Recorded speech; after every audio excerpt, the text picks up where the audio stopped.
A diferença do homem e da mulher de Deus é que muitas coisas podem estar indo mal, mas ele está bem por dentro. Amém? Porque ele tem Jesus no coração, porque ele tem o sangue de Jesus, ele tem o amor de Deus, ele tem a presença do Senhor Jesus na vida dele.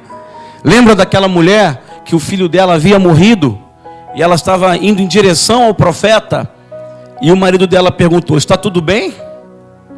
Ela não se desesperou. Uma mãe perdeu o filho, não se desesperar. Ela não se desesperou, ela não entrou em pânico, ela não entrou em estresse, ela não teve nenhum síndrome nenhum sintoma de desespero. E ela disse para o marido: tudo vai bem, porque ela sabia em quem confiava. A Bíblia diz: eu sei em quem tenho crido. Amém? Você sabe em quem você crê? Você conhece quem você crê? Eu sei em quem tenho crido e eu sei que Ele é poderoso para fazer infinitamente mais, abundantemente mais. Um crente que tem medo é um crente que não conhece Deus. Um crente assustado é um crente que não conhece Deus. Meu pai falava, desde que eu sou criança, meu pai falava um provérbio mineiro para mim, família de mineiros, né? Ele falou: você não é filho de pai assustado, não. Às vezes eu falava para ele: pai, eu quero comprar isso, eu compro para mim. Ele falava: você não é filho de pai assustado, não. Então nós temos um Deus que não se assusta, né? Nós temos um Deus poderoso. E Ele está aqui, eu creio na presença dEle aqui. E se você entrou aqui cego, porque nós vamos falar sobre um cego hoje. Às vezes a gente pensa no sentido literal que cegueira é só não ver. Existem vários tipos de cegueira, tá? Então nós vamos aprender os cinco problemas de Bartimeu. Ele tinha 5 obstáculos que o impediam de ir até Jesus. Mas nós sabemos que ele conseguiu isso, superou esses 5 obstáculos. Então nós vamos aprender sobre isso hoje, amém? Estava marcado aqui, saiu, vamos lá. São Marcos capítulo 10, versículo 46. Você vai acompanhar a leitura aí. Depois foram para Jericó, e saindo ele de Jericó com os seus discípulos e uma grande multidão, Bartimeu, o cego, filho de Timeu, estava assentado junto ao caminho mendigando. E ouvindo que era Jesus de Nazaré, começou a clamar e a dizer: Jesus, filho de Davi, tem misericórdia de mim. E muitos o repreendiam para que se calasse. Mas ele clamava cada vez mais: Filho de Davi, tem misericórdia de mim. E Jesus, parando, disse que o chamassem. E o chamaram, dizendo-lhe: tem bom ânimo, levanta-te, que ele te chama. E ele, lançando de si a sua capa, levantou-se e foi ter com Jesus. E Jesus, falando, disse-lhe: que queres que eu te faça? E o cego lhe respondeu: mestre, que eu tenha vista.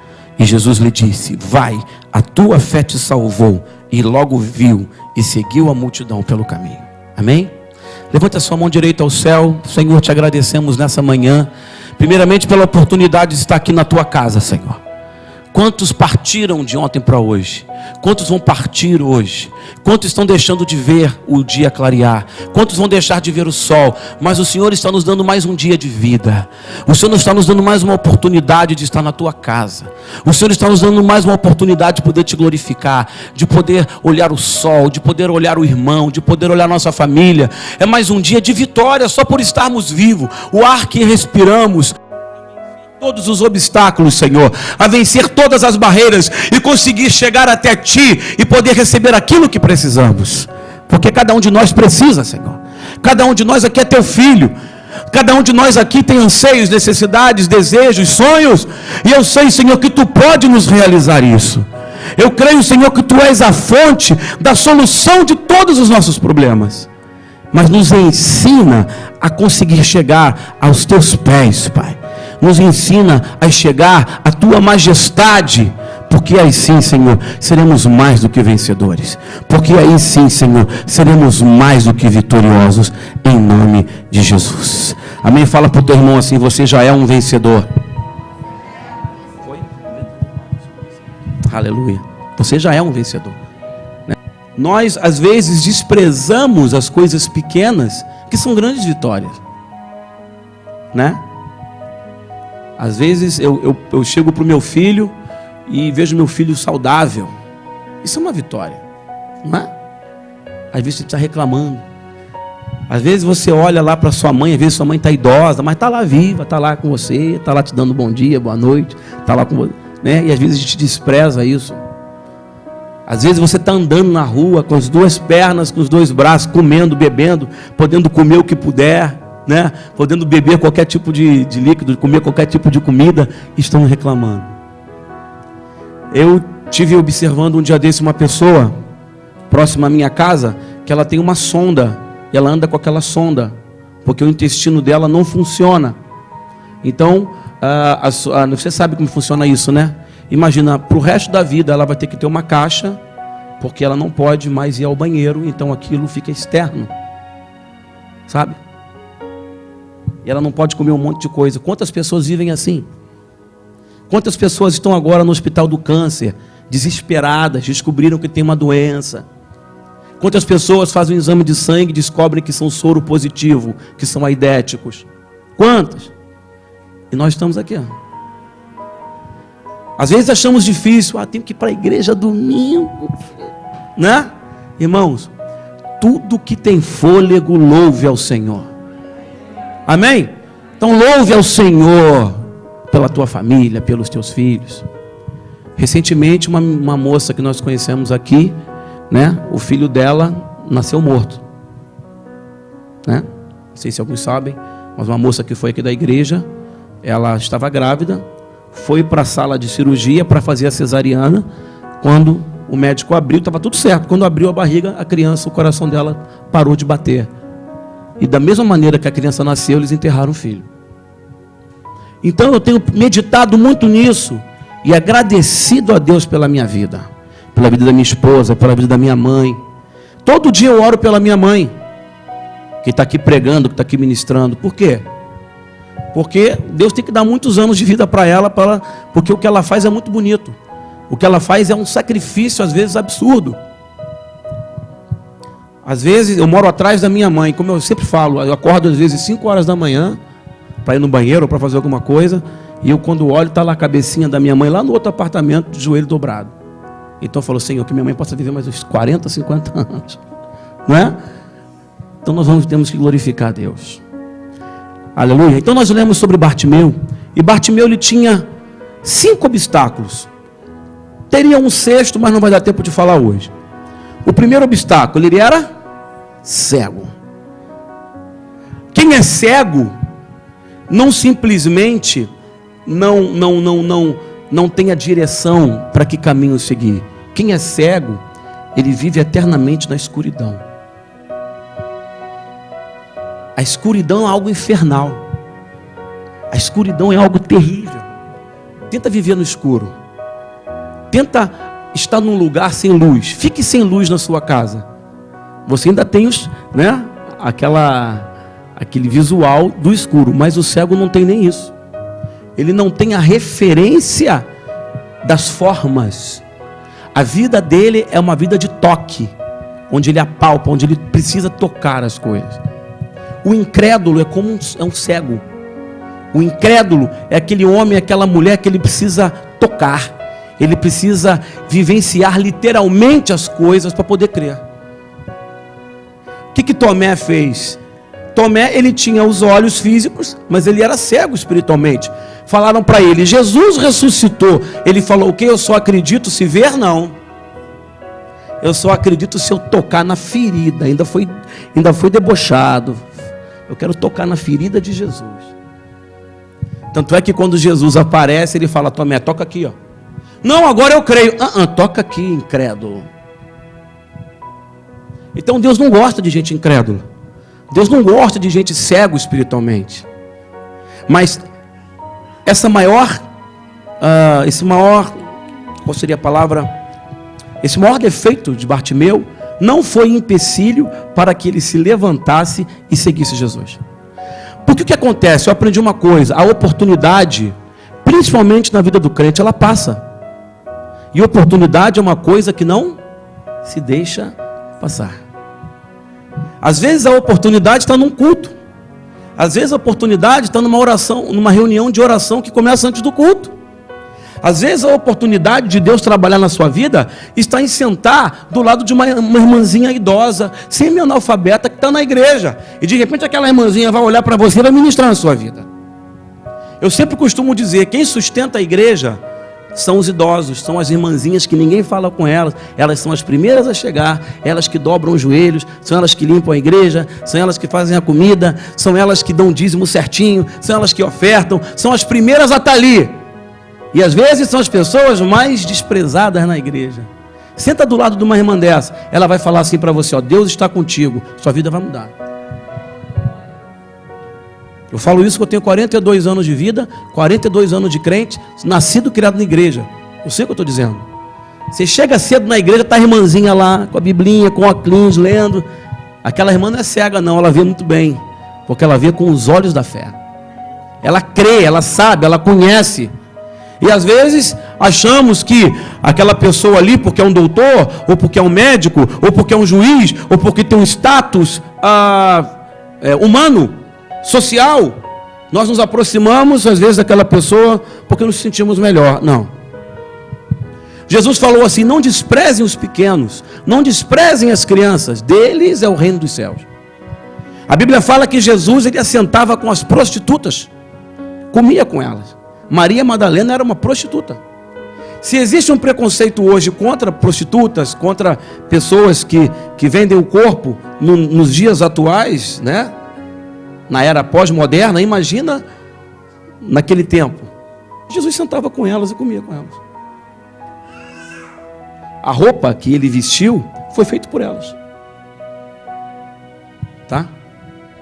Jesus ele veio para quebrar paradigmas. Jesus ele veio para quebrar a razão, a lógica. Ele veio para trazer um novo sistema de amor, de vida. A oportunidade veio. A oportunidade está aqui diante de nós hoje, nós temos que pegar. Amém? Então Bartimeu, a cegueira não foi um empecilho para ele. Abra aí, 2 Coríntios capítulo 4, versículo 4. Nós vamos ler que existem muitos cegos espirituais. Deus está falando com ele, Deus está mostrando para ele, Deus está dizendo para ele, e ele não acredita. Então é importante você se batizar, é importante você ser um cristão mesmo fiel. Quantas oportunidades, quantos batismos, quantas ceias, quantas vezes a pastora falou, quantas vezes o homem de Deus fala, e a gente fala, não, vou me preparar. Meu irmão, aproveita a oportunidade e pega ela. Nos quais o Deus deste século cegou os entendimentos dos incrédulos. Cegueira espiritual é incredulidade. Isso que o pastor falou, eu acredito, naquilo eu não acredito não. Você é cego. Para que lhes não resplandeça a luz do evangelho da glória de Cristo, o qual é a imagem de Deus. Deixa o texto aí. Então você entenda que Satanás, o Deus deste século, que é Satanás, príncipes, né, deste século, está lá em Efésios capítulo 6, príncipes das trevas deste século, está lá em Efésios capítulo 6, versículo 10, está escrito isso lá, tá? Pode botar para o pessoal ver, não precisa abrir não, você só acompanha aí. Então esse Deus, nós vamos falar até sobre isso hoje, no seminário do Apocalipse, nossa 9ª aula de 10. Botou? Passa o 11, 12. Pois não é contra a carne e o sangue que temos que lutar, mas sim contra os príncipes, contra as hostes espirituais da iniquidade. Onde é que está escrito o século? No próximo, no 13? Ou tem alguma tradução que fale? 13? Essa tradução está errada. Lê o seu, por favor.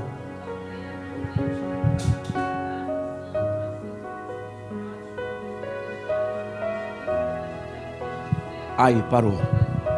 Obrigado. Príncipes das trevas. Então há um Deus nesse século. Um Deus que é levantado do inferno para estar aqui, para cegar as pessoas. Então você vê que é tudo que antigamente, até pouco tempo atrás, era errado, hoje passa na novela das 9 como se fosse algo muito certo. Tudo que era fruto até de cadeia, né? Antigamente, para você, né? Você vai falar homossexualismo, por exemplo, era uma coisa que você ouvia. Não, lá naquele bairro tem uma pessoa, né? Hoje eles estão induzindo as pessoas a aceitarem isso como modo de vida. Não é nem opção. A pessoa, é moda, vou ser isso daí. Não tenho preconceito, nada contra. Eu amo o homossexual, mas o espírito do homossexualismo é antibíblico. É um Deus, como o Deus da violência, como o Deus das drogas, como o Deus dos divórcios.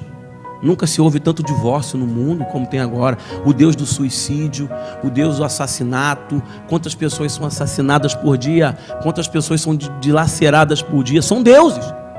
Então, o Deus desse século, cegou os entendimentos dos incrédulos para que não vejam a glória de Deus. A glória de Deus está nesse lugar, mas se a pessoa entra aqui incrédula, ela não vê nada. Você pode levar um cego lá para o Grand Canyon, lá nos Estados Unidos, pode levar no Taj Mahal, ele vai ver alguma coisa? Não, porque ele é cego. A Bíblia fala que quando Eliseu foi cercado pelos soldados sírios para matá-lo, o ajudante dele, que era um incrédulo chamado Geazi, olhou para ele e falou assim: pai, chamavam o sacerdote de pai, pai, nós vamos morrer. Ele falou assim: você é incrédulo, rapaz, nós não vamos morrer nada, nós vamos vencer. Aí ele falou: nós temos centenas de soldados à nossa frente. Aí Eliseu falou: Deus, abra os olhos desse incrédulo para que veja. E a Bíblia diz que as escamas espirituais caíram dos olhos dele. E quando ele olhou, ele viu um exército de anjos em volta dele. Você não pode não ver, mas quando você é um crente que vê o espiritual, que vê, um crente que olha o mundo de Deus, que conhece pela fé, você vai ver os anjos em volta de você, da sua casa, do seu carro, do seu trabalho. Quem é que toma conta dos seus filhos quando vão para a escola? Você está lá? Você está lá junto com sua mãe, com seus parentes, tomando conta deles 24 horas, mas o anjo de Deus está lá. O anjo de Deus está lá. O meu filho mora em São João de Meriti, agora está fazendo faculdade em Caxias. Ele anda aquela baixada fluminense igual não sei o que, e ali é perigoso. Eu estou lá com ele? Mas todo dia o Senhor toma conta do meu filho. Eu não estou aqui, não estou vendo, mas eu sei que o teu anjo está tomando conta do meu filho. O anjo do capítulo 34, versículo 7 de Salmos, que diz: o anjo do Senhor se acampa ao redor daqueles que o temem e os livra. Amém? É ou não é vantagem aproveitar a oportunidade? É ou não é vantagem tirar essa escama espiritual e deixar de ser um cego espiritual? Vamos deixar Deus agir na nossa vida. Vamos ver o invisível. Amém, irmão? O que é ver o invisível? Pastor, olha, eu estou com problema, olha, eu estou com luta, mas eu estou vendo a minha vitória pela fé. E não é falar de boca para fora não, é falar mesmo de corpo e alma e espírito, crendo. Amém? Jesus falou para os discípulos: em 3 dias eu destruirei o templo e o reerguerei. O templo era imenso, cada pedra daquele templo era de 1 tonelada. Ninguém entendeu nada, mas ele falava do seu próprio corpo: eu vou morrer e eu vou ressuscitar. Você sabe por que Jesus é poderoso? Porque foi o único ser que venceu a morte por si próprio. Por que nós adoramos a Jesus e não adoramos a outro Deus, a outra imagem, a outra estátua? Por que nós somos só para Deus, só para Jesus? Por que só Ele e não o outro? Porque foi o único capaz de vencer a morte. Ele falou: ó morte, onde está o teu aguilhão? Ó morte, onde está a tua força? Eu te venci. Por isso que nós adoramos a Jesus e não a outro Deus. Porque Ele está vivo. Eu já fui a Israel 4 vezes. 4 vezes eu entrei no túmulo de Jesus. E nas 4 vezes eu só vi terra, só vi pedra, só vi nada lá dentro. Porque não tem ninguém lá dentro. Não tem nenhuma múmia lá dentro. Não tem nenhum esqueleto, nenhum resto mortal de Jesus. Ele está vivo. Amém? E o que falta para a gente admitir isso? São as coisas desse mundo, as coisas terrenas, as coisas da terra. Nós somos presos a dogmas, a sistemas. Nós somos presos a opiniões dos outros. Nós somos presos a ideologias familiares. Aquilo que meu pai me ensinou, aquilo que minha mãe me ensinou. Nós temos que viver aquilo que Deus está ensinando para a gente. Amém? Filipe era um dos discípulos da nova geração. E ele estava andando por um caminho e ele viu um homem lendo a Bíblia, né? Lendo alguns textos sagrados. E ele falou: o que você está entendendo disso? Ele falou: nada, não tem quem me ensine. Ele falou: vou te ensinar. Então aquele eunuco, que era um homem idólatra, que era um homem pagão, aprendeu a palavra de Deus e se converteu. Então temos que deixar de ser cegos. Temos que deixar de viver na escuridão, de ser crentes que só apalpam. Eu preciso tocar. Ah, vamos ver, né, irmão? Vamos orar para ver o que acontece. Não, determina. O que a Bíblia fala em Jó 22, 28? Determinando você alguma coisa, deve ser firme. Amém? Isso é ser um crente que vive na luz. Um homem, uma mulher que vive mesmo na dispensação da graça.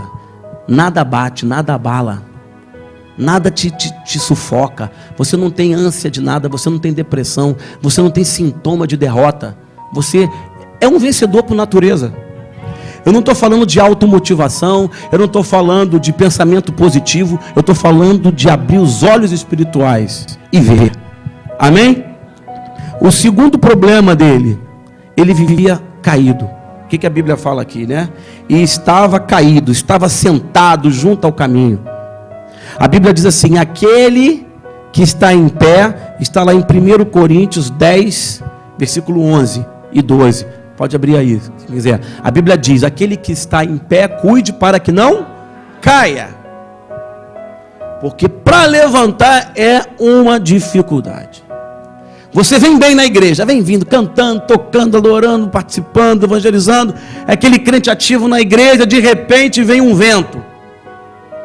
Aí esse vento te abala e você cai. Para você levantar, o diabo vai fazer tudo para você não levantar. Porque quando o seu oponente, solta aí o versículo. Porque quando 1 Coríntios, capítulo 10, versículo 11. Quando o oponente está caído, a facilidade de eu abatê-lo é muito maior, né, pastor Ronaldo? Lá no UFC, por exemplo, agora está na moda, o UFC. Quando o camarada derruba o outro, meu amigo, que ele monta em cima, já foi. Ali é nocaute. Então nós não podemos cair, porque Satanás ele vai vir com tudo. E a Bíblia diz que quando ele vem com mais 7. Para fechar o caixão. Ora, tudo isto lhes acontecia como exemplo, e foi escrito para aviso nosso, para quem já são chegados os fins dos séculos. Nós estamos no fim dos séculos. Último. Aquele, pois, que pensa em estar em pé, olhe que não caia. Então você não deve cair. Ele estava caído, cego, caído. Já pensou? De repente entra nele um espírito de vitória. Você já pensou, já viu aquele ditado? Está parecendo até cego em tiroteio. Você já viu? Por que as pessoas falam isso? Está igual barata tonta. Barata não tem olho. É tudo na antena, né? Está igual morcego, porque não vê. Usa-se isso até como uma certa chacota. Porque cego em tiroteio, ele não tem direção. Ele vai ficar rodando e não vai achar o caminho. Agora, é uma coisa de Deus. A Bíblia fala que ele levantou e correu em direção a Jesus. Como é que ele sabia qual era a direção? É o que as pessoas lá fora não entendem. Pô, como é que esse rapaz ganha um salário mínimo? Como é que essa pessoa, essa irmã, ele anda de ônibus lotado, ele compra uma cesta básica por mês, e ele está sempre rindo, e está sempre bem, e está sempre feliz, e bate palma e glorifica a Deus. Às vezes as pessoas não entendem que às vezes você vê uma pessoa, às vezes não abastada, mas próspera. Às vezes você pode ir numa comunidade carente e você entra na casa da pessoa, quando você olha as panelas, tudo brilhando, meu. Você entra no quarto, aquele cheiro do campo, tudo gostosinho. Você vai no banheiro, tudo limpinho, tudo organizado. Você abre a geladeira, o que é isso aqui? Nossa, meu Deus, quanta coisa gostosa. Por quê? Ele aparentemente é pobre, mas ele é próspero. Porque prosperidade vem de uma palavra grega chamada prosperité, que quer dizer felicidade. Amém? Prosperidade do grego quer dizer felicidade. Então a gente vê aí corrente da prosperidade, tem nada a ver com dinheiro, tem a ver com felicidade. O que Deus nos dá é prosperidade, felicidade. Não importa onde eu estou, não importa a minha circunstância, não importa o que eu estiver fazendo. Foi isso que Jesus tinha na cruz do Calvário, apanhando, sendo esmurrado, sendo chicoteado, sendo dilacerado. E ele olha para o Pai e fala: Pai, não lhes impute culpa, porque eles não sabem o que fazem. Porque apesar dele estar sendo sacrificado, ele estava feliz. Você pode entender isso? Aumenta esse ar-condicionado aí, porque o pessoal está com calor, por favor. Posso deixar meus irmãozinhos com calor de jeito nenhum, né? Ou liga esse ventilador, por favor. Amém? Terceiro, ele estava mendigando. Cego, caído, mendigo. Olha a circunstância que ele vivia. Cego, mendigo, caído. Você lembra daquele endemoniado gadareno? Vocês lembram dele? Você já ouviu falar em espírito de porco? Você sabe de onde veio isso? Isso é muito antigo. Fulano tem espírito de porco. Está chamando o cara de mendigo. De aquele cara que vive na sujeira. Vou explicar por quê. Porque o porco é considerado para o judeu um animal imundo. Não se come carne de porco lá, né? Mas naquela época, quando os romanos adentraram e colonizaram a Judéia, né, Jerusalém, tomaram, eles levaram a cultura da carne de porco para lá. Quando Jesus expulsa o demônio do gadareno, que era um mendigo, porque ele vivia nos sepulcros, os demônios falam: nós vamos sair do corpo, mas permita-nos que entremos nos porcos, que era um animal imundo. Entendeu? Então daí surgiu o espírito de porco. É uma coisa antiga, né? Vem desde a Itália isso aí. Entenderam? Então havia um espírito de mendicância em Bartimeu. Ele era um homem que vivia no relento mesmo. E a gente faz uma alusão que naquela época a cidade de Jerusalém era parecida com a nossa, né? Asfalto, calçada, não é isso? Calçada, escadinha, aí camelô, nada disso não, irmão. Era lama, não tinha asfalto, não tinha calçada. As casas eram construídas em cima da lama. Ele e nada eram a mesma coisa. Não se dava valor aos mendigos. Eles eram expulsos das cidades, juntamente com os leprosos. Eles andavam com sinos no pescoço para dizer: estamos chegando. Eles eram a escória, eles eram nada, eram como bichos. É isso que Bartimeu era. A gente pega a história de Bartimeu e passa pela história de Bartimeu e não compreende a profundidade da situação que ele vivia. Era uma vida desgraçada, era uma vida terrível. E ele encontra fé na passagem de Jesus. Olha que coisa tremenda. Jesus passa, aí ele se imbui de fé e vai atrás de Jesus. Amém? Quarto problema que ele enfrentou, que fala aqui no versículo 48. E muitos o repreendiam para que se calasse. Esse aqui talvez seja pior do que a cegueira, pior do que mendigar, pior do que estar caído. É todo mundo desanimar você, às vezes da sua própria casa. Nós vamos ler no capítulo 7 de Miqueias, versículo 5, lá no Velho Testamento, profetas menores antes de Mateus.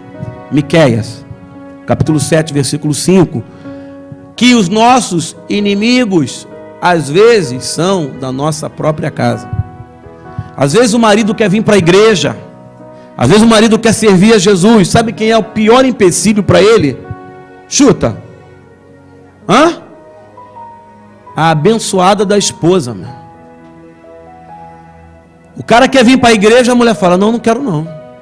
Agora, onde já se viu? Que mulher é essa que o marido quer vir para a igreja e ela não quer? Tu prefere o quê? Que ele vá para um pagode? Que ele vá para um baile funk? Que ele vá para um churrasco de amigos? Você quer ir, prefere isso? Mas é um espírito que tem ali dentro, de cegueira. Não, não quero que você vá para a igreja. Você pode ter certeza que tem um espírito maligno bem ali na cama com eles ali, ó. Ou vice-versa. Às vezes o marido fala assim, eu quero, sei lá, Deus está me chamando para fazer a obra. Estou querendo pregar, estou querendo cantar, estou querendo... A mulher, o quê? Ou vice-versa também. Tem machismo aqui não, gente.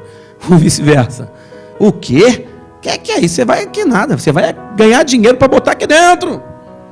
Tá? Às vezes o contrário. Às vezes a mulher começa a trabalhar, a cantar. O marido se torna um verdadeiro satanás dentro de casa. Entra nele um espírito contrário. Que tudo que a mulher faz para Jesus ali. Tem mulher que fala, tá sendo amante. Tem marido que fala, vai lá ser amante do pastor, vai. Ué, vai lá na igreja, tá arrumando um homem lá na igreja? O que tem lá na igreja que você tanto faz lá? Isso é um espírito. É um exemplo até chulo, mas é o que acontece. A gente cansa de ver isso aqui. Tá? Vamos ler? Solta a letra. Isso. Não creais no amigo. Olha aí, olha o que a Bíblia está te ensinando. Não creais no amigo, nem confieis no companheiro. Guarda as portas da tua boca, daquela que repousa no teu seio. Pula. Pois o filho despreza o pai, a filha se levanta contra a mãe, a nora contra a sogra. Os inimigos do homem são os da própria casa. Porque, sinceramente, se um estranho passar lá e falar mal de mim, não estou nem aí. Não conheço ele, não sei quem é ele. Agora a pessoa dentro da minha casa dói. Aí é dardo. Aí é violento. Aí é como a multidão. A multidão passava ali todos os dias, via Bartimeu todos os dias, naquela situação precária. A multidão deveria ser a primeira. Vamos levar você lá, né? Vamos te levar lá. Você precisa, né?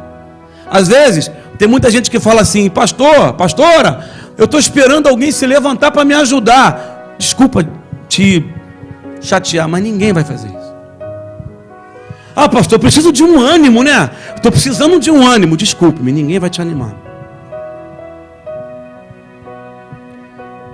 Olha, eu estou esperando em Deus uma pessoa para... Ninguém vai te ajudar. A Bíblia diz que Jesus ele não tinha onde repousar a cabeça. A única vez que Jesus pede algo a alguém foi aos discípulos, quando ele foi ao Getsêmani, e ele estava minutos antes de ser preso. Imagina como Jesus estava. Ele chega para os discípulos e fala assim, orem comigo. Não fala isso? Orem comigo. Lê do engano, né? Eles foram dormir. Foram dormir. Então não espere nada de ninguém. Espere em Deus. Por que o crente tem que orar? Falar com Deus. Por que Jesus toda noite ele saía e subia um monte para orar? Falar com o Pai. Porque amigo dele era o Pai. Amém? Ó, outro exemplo veio à minha mente. Aquele homem rico. Bom mestre. O bom é meu Pai, meu filho que está no céu. Amigo é meu Pai. Então a multidão, você pode ter certeza, é você e Deus, é você em oração, é joelho no chão. Eu tinha um professor de escola dominical há muitos anos atrás, eu era adolescente, ele falava assim, você tem que dar um telefonema para Jesus. Sabe qual é o número? 00. Os dois joelhos no chão. Esse é o telefone de Deus, 00. Bota os dois joelhos no chão, fala, aí você lança sobre ele a sua ansiedade, aí você fala com ele, aí ele vai te responder. Amém? Não espere em patrão, não espera no teu salário, na confiança do teu salário, não confie naquele amigo que vai te emprestar, ou não confie na tua casa, não confie no teu carro, confia em Deus. Eu tenho uma aluna de piano, uma minha melhor aluna que me paga melhor, e essa semana eu fui dar aula para ela, e é aquele aluno que você, né, você toma conta, porque esse te paga bem, Esse dá tudo certo, né? Dá tudo certo. Tem 2 aulas na semana, te dá um dinheirinho legal. A gente que é músico vive de dinheiro pingado, né? Aí eu cheguei para minha esposa e falei, eu senti alguma coisa estranha na casa dela essa semana. Quando foi hoje, ela me escreveu, minha mãe morreu. Morreu hoje. Morreu hoje. Antes de vir para cá. Aí já ligou o alerta, talvez ela não faça mais a aula. Mas a minha confiança está em quem? Em Deus. Então eu não posso me abalar com isso. Entendeu? Então Bartimeu, estou quase terminando. Bartimeu não se abalou com a multidão contrária. Às vezes a multidão está dentro da igreja. Às vezes você está dentro, gente de dentro da igreja te liga para encher tua cabeça de caraminhola lá. O quê? Né? Para te encher a cabeça, para fazer fofoquinha. Então, irmão, vamos orar, amém? Vamos orar. E desliga e não liga para isso. E o último, estava desanimado. Jesus falou, tem de bom ânimo. Se anima. Amém? Abra aí João 16:33. O crente, para fechar esse ciclo dos 5 problemas que ele tinha, nada pode tirar o teu ânimo de estar na presença de Deus. Nada. Isso aqui não é um clube que a gente vem esporadicamente. Isso aqui é a tua casa. A casa de meu pai é casa de oração. Aqui é o lugar que você vem falar com Deus. Aqui é o lugar que você vem fortalecer o teu espírito. Você não se alimenta todo dia? Alguém aqui ficou sem comer ontem? Ou sem beber? Porque o seu corpo precisa, né, se fortalecer. Agora, a pessoa às vezes fica 6 dias sem vir na igreja, vem só domingo. Aí fica fraquinho. Tem que estar lendo a Bíblia, tem que estar orando, tem que estar na presença de Deus, porque aí você vai estar forte espiritualmente. Aí pode vir cegueira, pode vir os espíritos malignos, pode vir a multidão, que você vai estar sempre animado. Tenho-vos dito essas coisas para que em mim tenhais paz. Olha aí, a tua paz não está no homem e nem nas circunstâncias daqui. Para que fale, quem falou isso? Jesus falou isso, não é? Para que em mim tenhas paz. No mundo tereis lutas, dificuldades. O mundo é para isso mesmo. Mas tem de o quê? Bom ânimo. Eu venci o mundo. Amém? Vamos ficar de pé, vamos orar. Esse é o nosso Deus, amém? Você entendeu, compreendeu? Coloque a mão no seu coração. É importante você entender que Deus quer mudar a sua vida. Você que entrou aqui nessa manhã triste, chateado, desanimado. Agora não é vergonha você estar passando por uma luta, não. A igreja existe para isso. Jesus veio para isso. A casa de Deus está aqui para isso. Você entrou com uma luta e está minando a tua força. Seja na sua casa, seja na multidão, seja algo pessoal, mental, espiritual. Eu queria muito que você viesse aqui, eu quero orar por você. Sai do seu lugar, vem aqui, a gente vai ungir você. Nós vamos ministrar na sua vida. Agora venha com fé. Venha como Bartimeu veio. Amém? Vou chamar minha esposa, a missionária Daniele. Fica aqui assim, ó, de frente para mim, por favor. Coloca a mão no seu coração, feche seus olhos. Pastor Ronaldo, missionária Maria Elisa. Amém? Temos mais missionários aí, acho que a Arliette também. Outros, irmã Rosa, missionária. O presbítero Damião pode vir também. Amém? Aleluia. Coloca a mão no seu coração. Vou pedir o pastor Ronaldo que unja a fronte de vocês. Então vocês vieram aqui, Deus tem algo para você, para a tua vida nessa manhã. Eu tenho certeza que algo maravilhoso vai acontecer na tua vida. Amém? Eu vou pedir a minha esposa para orar por vocês duas. Maria Elisa, você aqui, ó, por elas duas. Amém?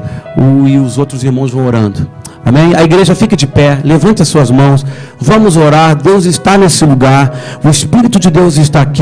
Eu creio que o poder de Deus pode fazer algo sobrenatural na sua vida. Aleluia. Eu creio que o poder de Deus pode transformar a tua casa, pode transformar o seu coração. Aleluia. Você que está no banco, levanta a tua mão e começa a orar, porque é uma corrente de fé, uma corrente de poder. Oh, todo espírito de cegueira, Senhor, todo espírito, Senhor, que se levantou contra a vida dos meus irmãos, da minha irmã, eu declaro, meu irmão, sobre a vida da minha irmã, que o espírito contrário, que as lutas, que as dificuldades, tudo aquilo que se levantou contra ela, nós quebramos agora. Todo espírito, todo espírito contrário, seja em casa, seja no trabalho, meu Deus. Nós estamos agora declarando, estamos determinando que Tu és um Deus poderoso, que Tu és um Deus forte, que Tu és um Deus que pode transformar a vida desses irmãos, dessas irmãs. Eu declaro, meu Deus, em nome do Senhor Jesus, nenhum mal te sucederá, nenhuma praga chegará à tua habitação. Maior é aquele que está em ti do que o diabo que está no mundo. 1000 cairão ao teu lado, 10.000 à tua direita, mas você não vai ser atingida, porque é um espírito de vitória dentro da sua vida, da sua casa. Eu declaro que o anjo do Senhor está ao seu lado. Eu declaro que o Espírito do Senhor Jesus está sobre a sua vida, sobre a sua casa, sobre o seu coração. Aleluia. O Espírito do Senhor é poderoso, está tomando conta da tua vida, da tua alma. Vai colocando as mãos, vai orando. Oh, meu Deus, há poder nas palavras desses obreiros. Eu creio, meu Deus, que todo o espírito maligno, toda a obra satânica, todo o espírito das trevas que se levantou para destruir a vida do meu irmão, eu declaro nessa manhã: você não tem poder sobre a vida dele. Você não tem poder sobre a vida da irmã, sobre a família dela, sobre os filhos, sobre a casa, sobre o trabalho. Oh, meu Deus do céu, Tu estás nesse lugar, Senhor. Tu és tremendo, Pai. Eu creio, meu Deus. Abençoa essas irmãs, abençoa essa irmã, Pai. Abençoa essa jovem, meu Deus, seja qual for a luta, seja qual for o problema, seja aquilo que elas estão enfrentando, seja aquilo que elas precisam. Eu creio num Deus capaz, Jeová Jireh, o Deus da provisão. Que Tu possa prover, Senhor, que Tu possa dar, abençoar, o Deus Rafael que cura. Cura, Senhor, liberta, Deus. Eu creio, assim como Tu me curou quando eu era criança, Senhor. Cura, liberta, sara. Eu creio nesse Deus poderoso. Aleluia. O irmão Mário, meu Deus, que está aqui, o homem fiel, o homem que está todo domingo aqui, Senhor, ouvindo a Tua palavra, crendo, Senhor, seja qual for o seu anseio, seja qual for o seu desejo, eu declaro nessa manhã: Deus está tomando conta do teu negócio. Algo novo, algo sobrenatural que nem você pode entender vai acontecer na tua vida. Mas não saia da tua posição, não perca a fé.